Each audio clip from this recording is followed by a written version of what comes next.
Welcome to Trending in Education. Mike Palmer here. It's always exciting when I have someone who I've followed for a long time and learned a lot from on this show. I'm very pleased today to be joined by Brandon Busteed, who's the CEO of BrandEd. He's the newly appointed CEO, and it's a really interesting company doing fascinating work, very much in line with some of the things we track here on the podcast. We'll get into all that in a bit. Before we do any of that, Brandon, welcome to Trending in Education. Yeah, thanks, Mike. It's great to see you. Some people may not know that, we were technically officially colleagues for a little while at Kaplan. And, I too follow a lot of what you are doing, podcast wise and interviewing. So anyway, first, thanks for having me back. It's great to see you. And I like having these chances to reconnect in addition to chat about fun, exciting things happening out there. Yeah, well, and also you are kind of a working personality in education where you are sharing a lot. If folks are not aware of Brandon on LinkedIn in particular is where I follow you. It's definitely worth checking out. We'll include a link to what Brandon's got going on there. He does put out some really thoughtful and thought-provoking posts from time to time, generally focused on higher ed and the future of work and work-learn partnerships and some of the things we'll talk about a little bit later on. But before we do that, some folks out there might not know you, and we always like to start at the top by hearing your origin story. I do think at times you look a little bit like Clark Kent, so feel free to share that aspect of the story or share whatever you'd like. But can you catch our listeners up on who you are and how you got to this point in your career? Yeah. I don't look, the glasses or whatever might support your theory a little bit, but there's no connection there, no origin story that involves things like kryptonite. Of course. We're sticking to that story. I got you. Yeah, it's all good. But well, look, I don't know how far back you want to go on origin story, but it's interesting. So I live in Northern Virginia right now, just outside of Washington, D.C. And I can claim that I'm a Virginia native because I was born in Tazewell, Virginia. But Tazewell, Virginia is in some ways almost like a different country than, where I live in Northern Virginia. It's in the southwest corner of the state, Appalachia, and, was for all intents and purposes, when I was born there, it was a coal mining town. My dad was general manager of a firm that did circuit board manufacturing for mining equipment. And so, when you talk about origin story, in some ways I start there for a couple of reasons. That is an area that is a totally different world than the world that I live in now. Mm-hmm. Very humble beginnings would be a good way to put it. And, what was linked to us leaving Tazewell was my parents wanting to make sure that by the time I started school, we were in world-class public school districts, et cetera. And so they moved to Pittsburgh right when I started school. And it was always their dream that I would go to college. And it was my dad and mom's dream that they would have that funded. They started saving for college for me when I was born. My dad was the first on his family to get a college degree. I was the first on my mom's side of the family to get a college degree, but it was their dream. And it was, what they did for me and ultimately my sister, that was the first origin story and inspiration for what I'm doing, right? I mean, I feel really fortunate. I've also been privileged just by the nature of what I just described, right? Who had, two parents who made this one of their priorities. And, part of their American dream was to be able to send their son and daughter to college and to say, hey, you can do it debt free because we've saved money for you. So look, I start there. All my heroes, all of my favorite people have been teachers or coaches. And of course, the coaches were also teachers, college faculty. So I look at this as a lifelong opportunity to just give back for the opportunities that I've had. And, it's helpful to be reminded of, how far I've come, right, from what was Tazewell to Vienna, Virginia, even though we're still in the same state. But in any event, that's a little bit of the shaping of it. I was a product of public schools, K through 12. I went to Duke University they recruited me to run track and cross country. So I say they wanted me for my legs, not my brains. But the track and cross country career came to an end pretty quickly because of injury. Mm. And although that was a really tough thing to go through, it was a transformative moment in my history Hmm. where I really got deeply engaged in a lot of the opportunities that a place like Duke provided. So Hmm. Hmm. that's the quick overview Yeah. before career talk. And there's a lot in there. And then there's a lot that I've seen you post about your experiences running cross country, your experiences at Duke, even some of the student organizations that you founded.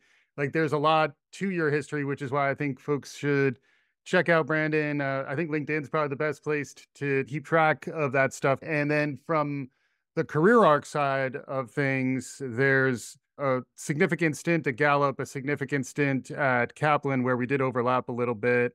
And now you're embarking on a new chapter as a CEO at BrandEd.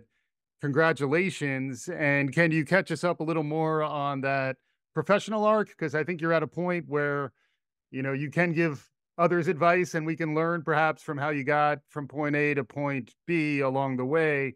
But can you catch us up a little more on the career aspect of your background, which ultimately does tie back to a lot of what you're doing? Yeah, no, absolutely. I mean, look, I started 6 months after I graduated from college by starting a company Mm, called Outside the Classroom. That was a company I founded in 2000.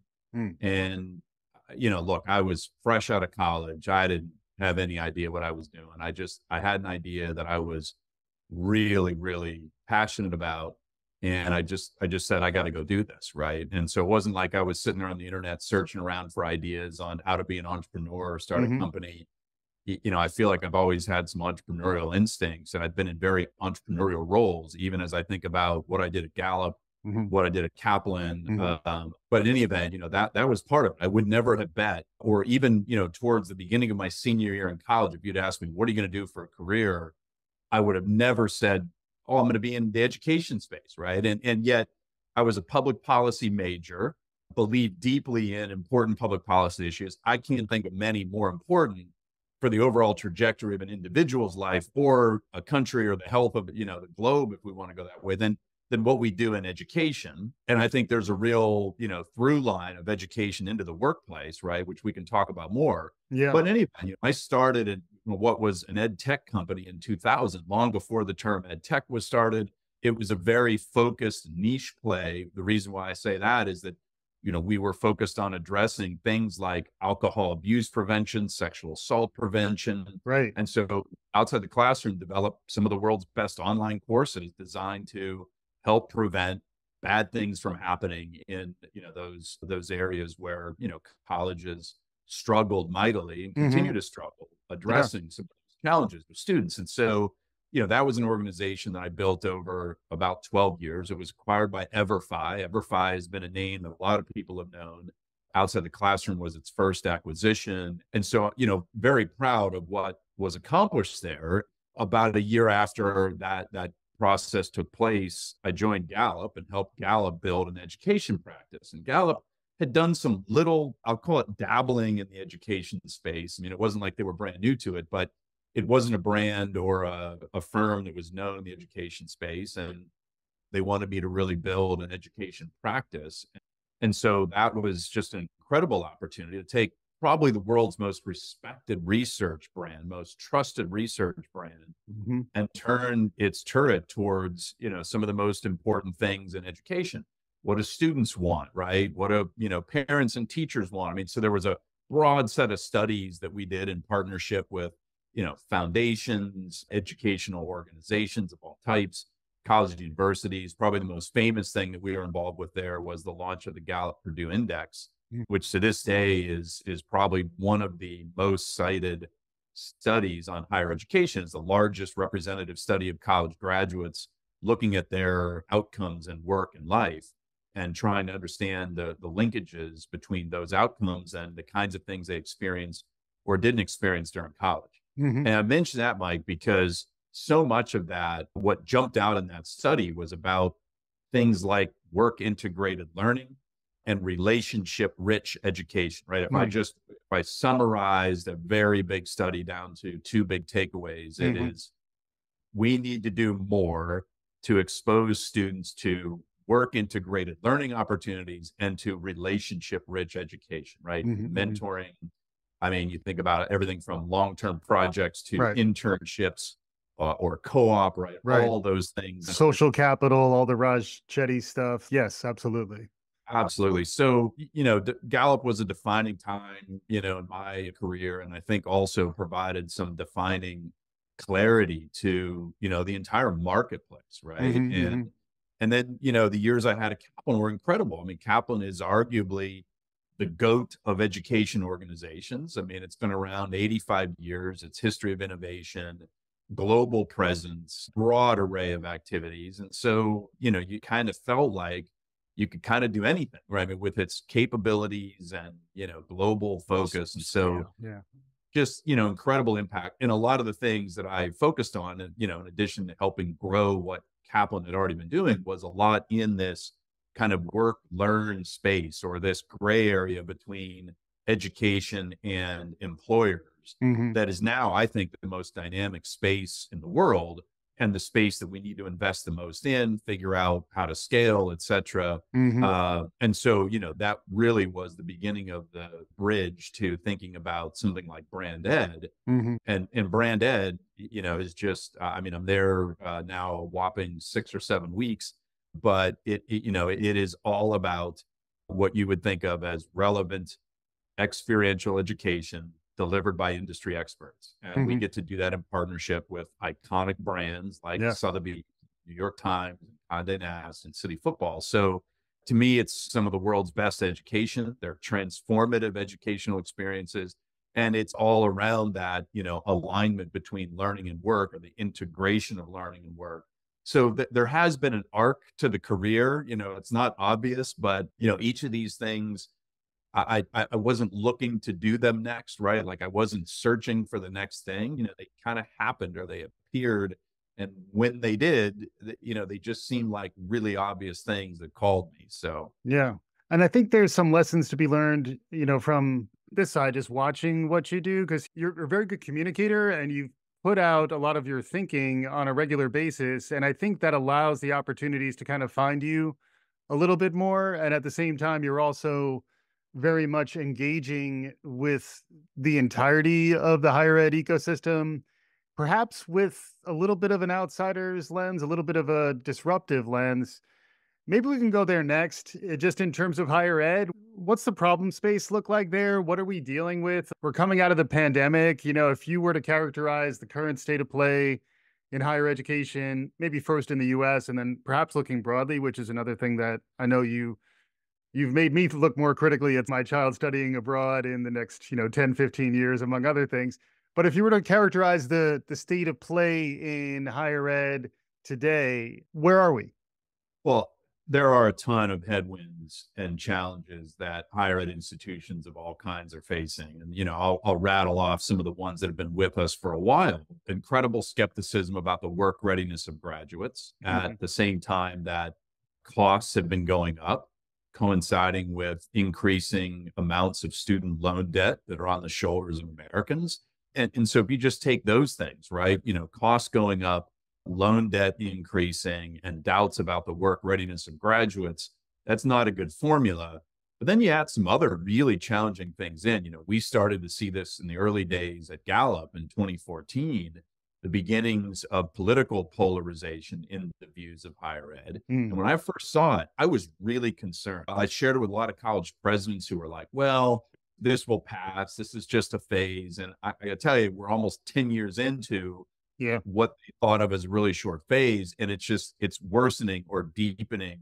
I mean, higher ed right now, views of higher ed is the most politically polarized institution in America, statistically tied with the president.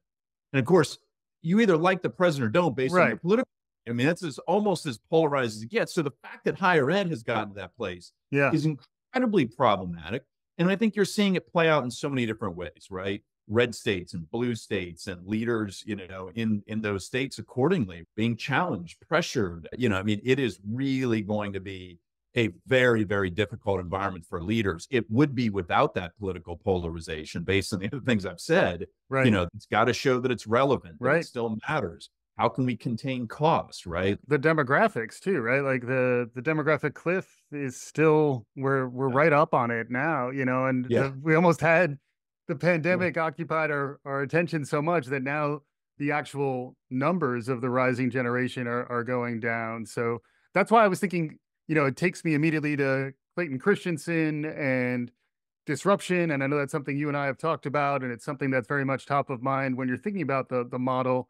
There's a lot that's great in that institution, or all of those institutions, but there's also a need to change, to disrupt, to put alternative models out there. And then particularly speaking to the readiness of the college graduate, your model at BrandEd is different in that it is more akin to like an apprenticeship or internship model. You're actually learning as part of your post-secondary experience. And then, as you mentioned, it's with some real iconic brands. So, like, you are really getting a feel for what it means to work at really a signature brand, which is meaningful in this day and age.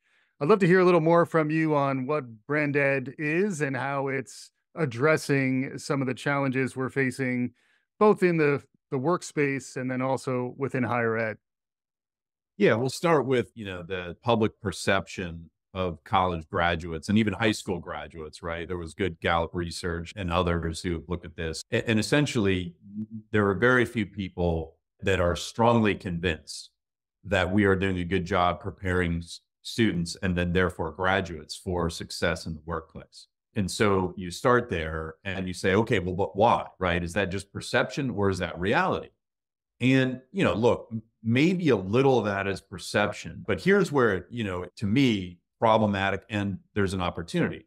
You say, okay, well, what really moves the needle on workplace success and outcomes later in life? And it's things like I had a job or an internship during college where I was able to apply what I was learning in the classroom. And that last part of the phrase, Mike, is the whole story. Mhm. You could have had a paid job in college if it had no relationship to what you were learning. There was no synergy or a synapse firing between that work and that more traditional learning or academic experience. It doesn't matter, Right. right? I mean, you got a paycheck, so from that perspective, it's a win. But it's a job or an internship where you were able to apply what you were learning in the classroom. That is like a game changer. Mm. So the issue, though, is that only a third of U.S. college graduates hit the mark on that. So it's not that it's not happening. It's just, it's not happening for 2/3 of our graduates, which Mm. is the majority. And so we're missing an opportunity or not delivering fully on that for the majority of students. And Mhm. so, some universities or colleges will say that's hard to scale or requires effort. And every time I hear that, I just say, look, this is about intentionality. You look at Northeastern or Drexel or the University of Waterloo in Canada, these are large institutions, right? Tens of thousands of students who are all in some form getting at least one, if not multiple co op experiences. Mm. And I'm not suggesting it's easy, but it can scale with intentionality. I mean, those are institutions that have built that into their DNA. They have been intentional about blending what we would think of as the more traditional academic curriculum with work experiences, and they're making sure that those synapses are firing between the two. Right. And when I look at what BrandEd is doing, I mean, it's just right at the heart of it, right? Relevant, experiential, taught by industry experts, and the great benefit of it being with iconic brands who, are deeply enmeshed in the success of what we deliver to students. And so, we run the gamut. We have non-credit pre-college programs for 10th, 11th, and 12th graders. Sotheby's and Condé Nast, for example, on the other end of the spectrum, are running master's degree programs. We are doing study abroad, or what I would call experiential semesters, Mm. where, look, you can study in New York City or London or Madrid, but, imagine doing that with Sotheby's or Condé Nast or City Football or the New York Times. Right. You can still replicate the magic of a study abroad or study away experience, but now you add those experiential components, that access to industry experts. I mean, I sat in on one of the gap year programs that the New York Times School of New York Times runs. It's journalists from the New York Times travel section he was literally critiquing students' columns that they wrote, with his guidance. They were giving each other feedback. He took them into a week of his life. What does he do in a typical week? Right. It's an incredible experience. And that was just me sitting in on the class for a couple hours. Right. But the difference between that and, what you get in a more traditional academic program, I mean, we have a full curriculum. We have subject matter experts. We have co-teachers who are part of that process, but there's always something experiential. And I was in London. I went on one of the Sotheby's programs. And that day they were visiting one of the galleries, one of the art galleries in London. It was owned by a husband and wife team.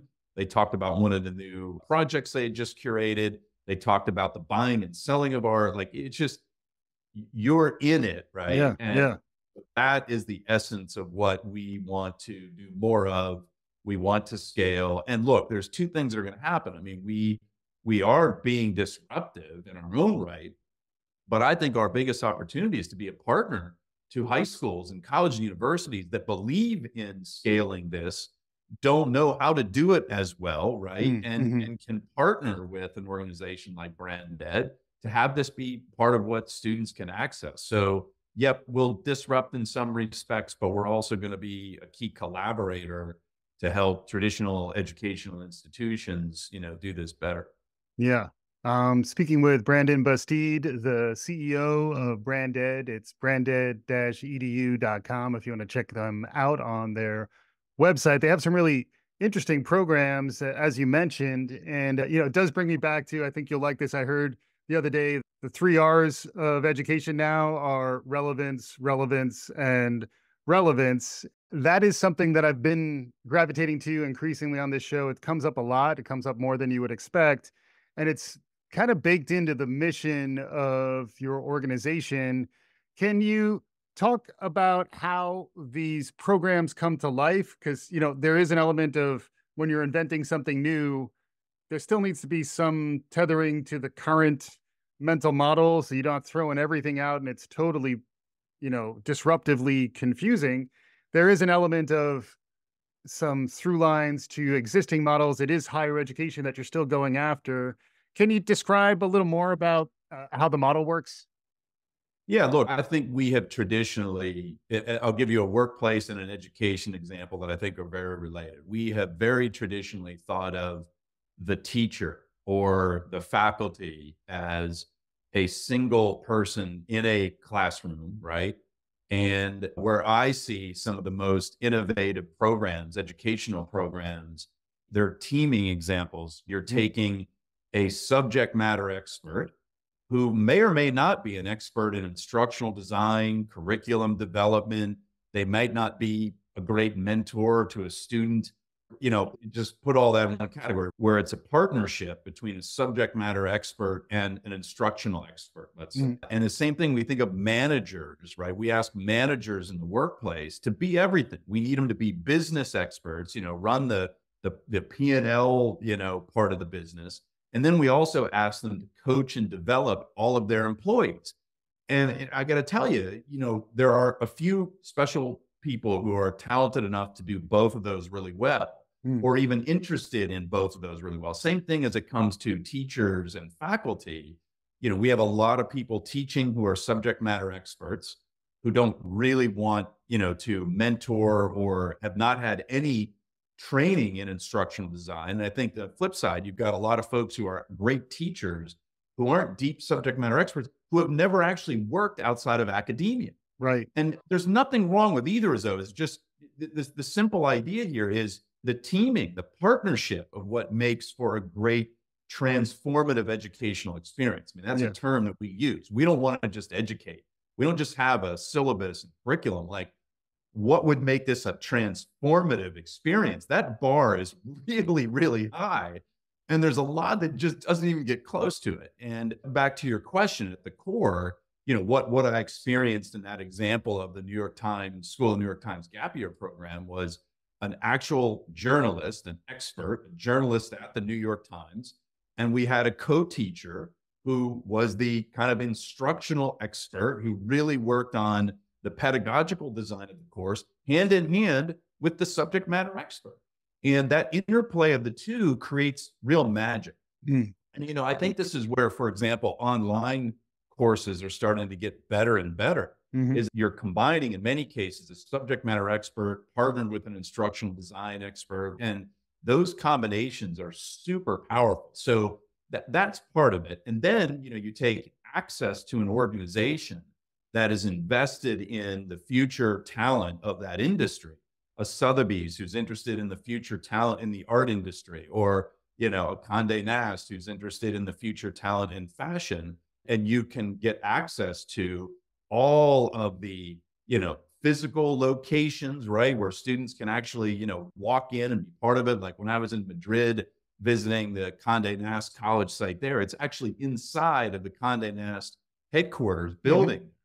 So the students every day, they walk into the Condé Nast building that Condé Nast employees walk into. They have, their own classroom and area that's, kind of a special section, but they have access to the photography studio. They have access to the wardrobe. So these students are accessing, world-class resources. It's not just a field trip. These are embedded in these organizations. The students at Sotheby's, they're going to auctions. They're seeing how auctions are being set up or curated. They're understanding the business behind this, not just, the aspects of what makes for, great art, or, how to appraise it, but like the nuts and bolts of how the industry works. So, Right. those are examples of how this comes to life. But to give you the short answer, there is a pedagogical design, right? There is a curriculum. All those things that we think of as part of traditional education are part of what we do, but it's that teaming of the subject matter expert, bringing that person to bear with those students, and then giving them access to that world and industry. I wouldn't want it any other way as a student. I wouldn't want it any other way as a parent for my children. I just think that it is the way that we need to be doing things going forward. And the idea that you're developing skills that will be relevant in the workplace is kind of baked into what you're doing. The workplace itself is really disruptive. I talk to a lot of people about the future of work and the impact of automation and artificial intelligence on all of our lives. Some of the domains that you're talking about here, whether it's the New York Times or Condé Nast, there are elements of that those industries are potentially being transformed, every day. How do you think about that? And how do you lead BrandEd in a world where, you're preparing students for jobs that are going to be significantly different, even in a relatively short span of time, 5, 10 years from now, the Yeah. job of a journalist is likely to be very different than the job of a journalist, at least than it was, say, 5, 10 years ago. How are you thinking about that? I know you're someone who's very close to the disruptions on the work side. How does that connect to some of the work that you're doing at BrandEd?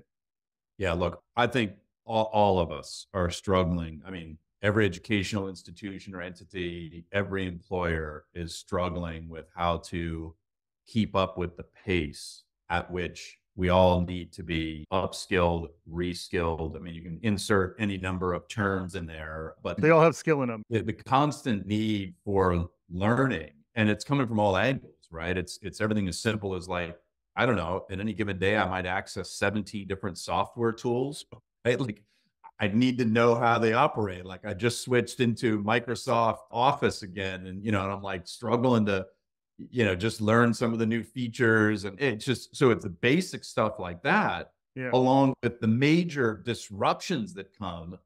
I know we're going to talk about AI and, the chat GPTs of the world, but what's interesting is, I mean, they're disrupting education, right? How teachers teach, how students do their work or not. And one of the, conversations we just had at BrandEd was, well, what's our position on AI type of conversation? And one of the things that we're really focused on is, okay, how is AI being used in these organizations? Hmm. And let's make sure we expose students to how that's happening. And to your point, that is going to change 6 months from now. It'll change 3 months from now. Hmm. And so it's going to be impossible to stay ahead of everything or to even stay on the cutting edge of it. But I think if you lean into the constancy of that relationship between industry experts who are in the job in these companies, right? Companies who are going through disruptions and thinking about disruption in many ways. I mean, think about the New York Times. Yeah. it is done. I mean, it was an organization that struggled mightily with the shift from print to digital. It is now, as a business, extremely successful compared to where it was a decade ago. And I'm sure it's going to continue to face disruptions. But the point is, the learning from the people who have been in those seats, who are in those roles, if that is constantly fresh as part of what's being taught, how we are teaching, then I think it can be successful. But even in an organization where we have people in the industry, I think there's still a challenge to keep what you're doing relevant for students. I don't know how you go through something like accreditation for a full degree program and, see some of these transformations and then try and make some tweaks to it 2 or 3 or 4 years later, right? Like that's really, really hard to do. And, I do believe that some things are constant, but it's becoming more and more challenging to name what those are, right? So you say, well, what's uniquely human compared to generative AI? I mean, and Right, that's right.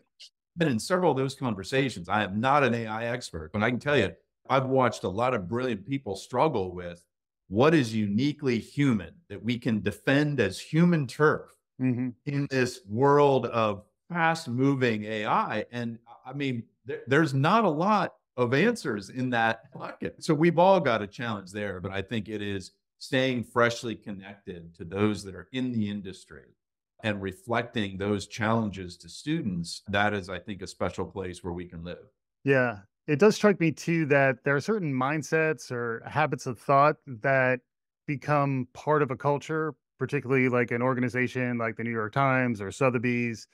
And folks just have a way of approaching problems. And what you learn, I would imagine, as a rising student is these folks are struggling with this. This is hard. We don't really have answers. It's ill defined. That's the experiential side, problem based learning. Right. In some sense, that never ends. That's what our professional lives are, at least those of us who are going to stay out ahead of these automation waves. And, humans are better at complexity in some ways. They're better at if it's complicated and you can do enough if then statements, get an algorithmic solutions, the AIs are going to beat us. But if it's a place where my human connection to others, my ability to communicate, my ability to adapt and adjust quickly, my mental models, there is an emerging sensibility, I think, around the mindsets that are going to thrive in the Yeah. future workplace, even if we don't necessarily know what the nature of that work is going to be. Yeah. Look, I think mindset is an important part of this conversation. And then you start to ask interesting questions like, is that innate?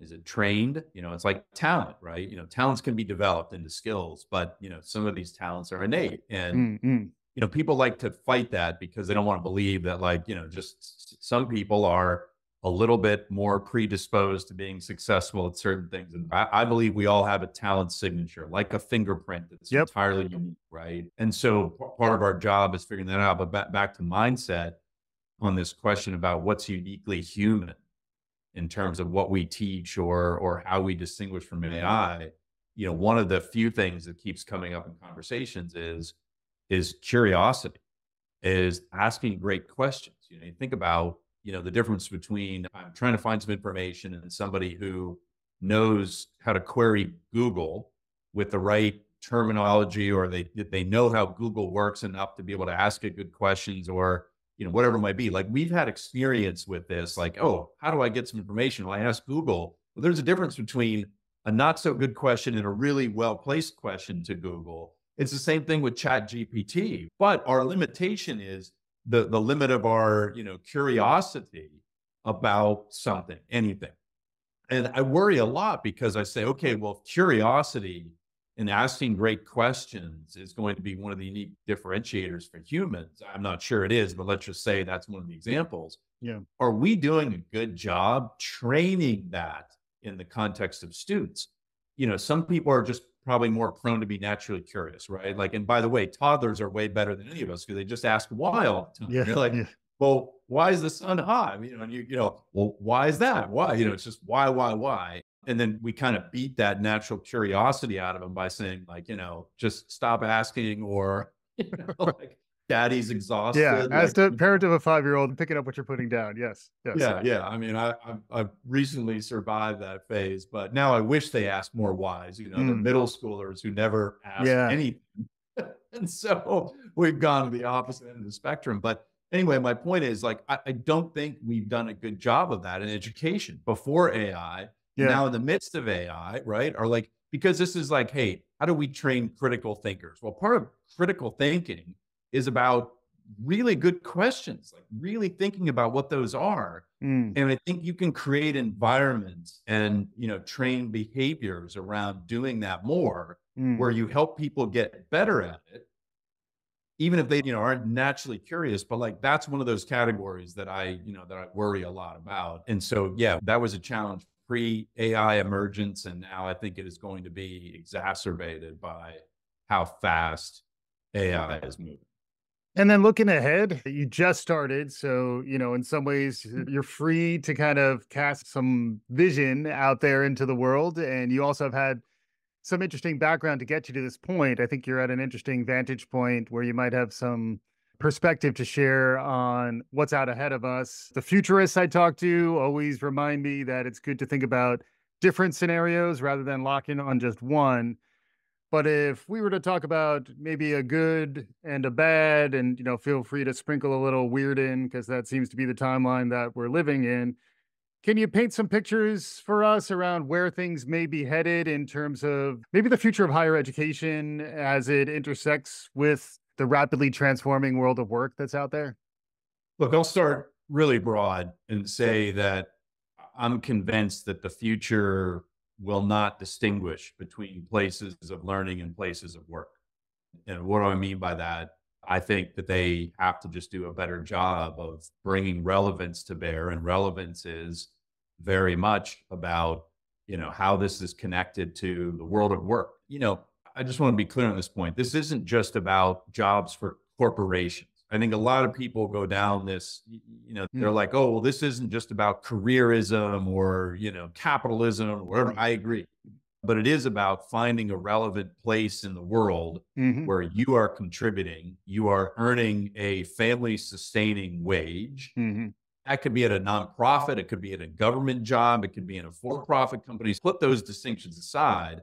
How are we preparing people for success in the workplace, in their careers, broadly defined? And so, that work integrated learning, that connectivity with real experts who are in the field, kind of the real time activity that's happening there is really important. We need much more work integrated learning in schools. And on the hmm flip side, an employer, we're going to be in a place where, as we kind of talked about earlier, the constancy of the need for people to continually learn, upskill, reskill is so real that we need much more learning integrated work in our places of employment. So that's hmm where I say my most hopeful vision. I think it's inevitable that we're moving in that direction one way or the other.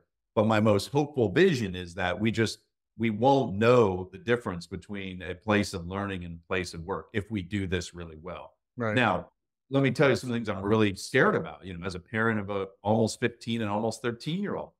I think the technology and the things that they are surrounded by in their environment has fundamentally rewired their brains. And not just my kids, I'm thinking about a generation that has been surrounded by technologies of all types. And I ask the basic question, how does school compete with Fortnite and TikTok and Chat GPT Yeah. and whatever? Like, that's a really tough question. Like, how do I make it dynamic? How do I make it exciting? How do I make it relevant? Yeah. And and my kids challenge me on this all the time. As much as I have expertise in this field of education and workforce development, I mean, the end of a daughter and a son in my own household challenges me every day, as I know it does other parents. And so I haven't figured that one out just yet. Yeah, but we're trying. We all keep showing up. We all keep trying. How about for BrandEd? Where do you see this heading and what does growth look like? You're an established brand. You have four really signature programs. Where do you see things heading for your new organization? Yeah, there's clearly so much opportunity still ahead with the current work we're doing with current brand partners that we're fortunate enough to work with. I mean, we have robust, growing pre-college programs, in-person summer experiences, some of the newer things that we've launched, gap year opportunities for students, or, within the study abroad framework, what I call an experiential semester. Mm, I think we can contribute a lot there, right? mm, And mm, being a partner to colleges and universities, or being a partner to high schools mm. where they can expose students through a partnership with BrandEd to these types of opportunities for students. I think that's really going to be, an exciting part of what we're doing. And then in the future, sure, I know we will consider and think about, new partners, and new partners will come to us and say, we love what you're doing with Sotheby's. Can you do it for us? Right. And some of those are going to be a fit, some may not, but I'm excited to think about what some of those other areas might be. Clearly we're doing fascinating work in, the world of art, in the world of media or journalism, depending on how you want to define it, the world of sport with City Football. Some people may not know the City Football brand as much, but Manchester City is one of the global sport organizations and entities that are part of City Football. And so in any event, we certainly see just a ton of opportunity to grow the work we're doing with those existing brand partners to become a big partner to colleges and universities in that process. So I think that's going to be the most, initial focus over the short and midterm. And then, longer term, I think there's a lot of derivatives of what we're doing. That's what I'll say for now. Derivatives of what we're doing, right? That are going to be consistent with the relevant, experiential, taught by industry experts that I think we can do a lot with. And so, there's several exciting ideas that are already on the table, but I think are going to be more in the mid to long-term category, because we've got a lot of great opportunity with, the existing partner set that we're already working with. In some ways, it is setting the bar appropriately high with these organizations where, you talk about the challenge of just training up your workforce if you're Sotheby's or the New York Times, just staying ahead of the curve in terms of the Yep. human talent that you have. But then on top of that, to be able to create an institution of learning to help rising talent connect to the relevance and the future prospects that we're talking about. I could see why it would be an inspirational place to work and a place that's really moving the needle. I'm talking to Brandon Busteed, the new CEO of BrandEd. BrandEd-edu.com is the website. Brandon, we're about to wrap up here. It's amazing having you on. I'd love to have you back down the road to continue to track what's going on.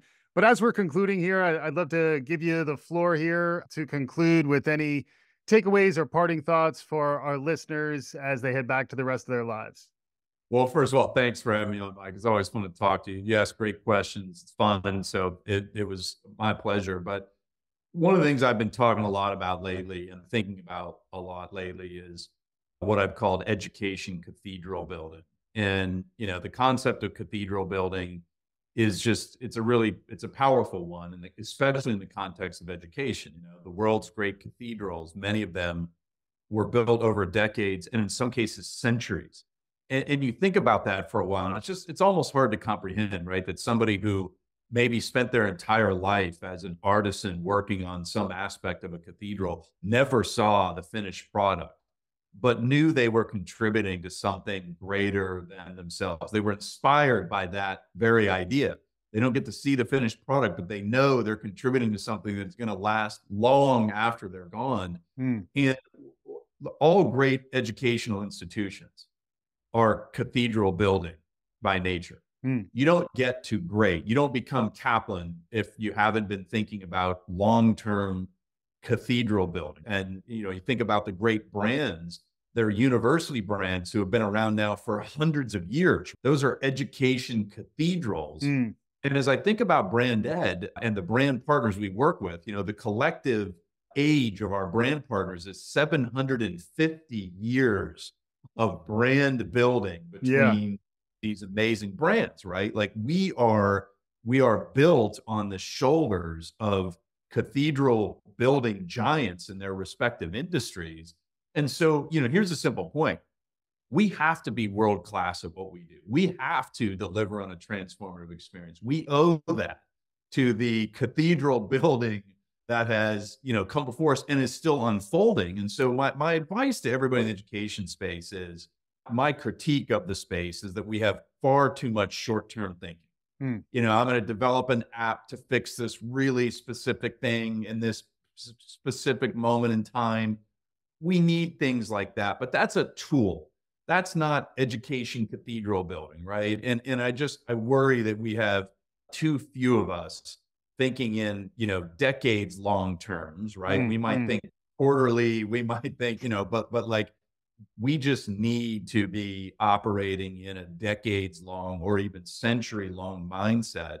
And that might sound in, great tension to how fast we need to move with AI and all these Yeah. changing things. The point about it is, to invest in the fundamental building blocks, to be thinking long term, like, what does it mean to be here 100 years from now? Hmm. I want to make sure that the work that BrandEd is doing is here 100 years from now. And I think there are some fundamental, values, there's a mission around that. And there is very much a strategy followed by tactics that will get it there.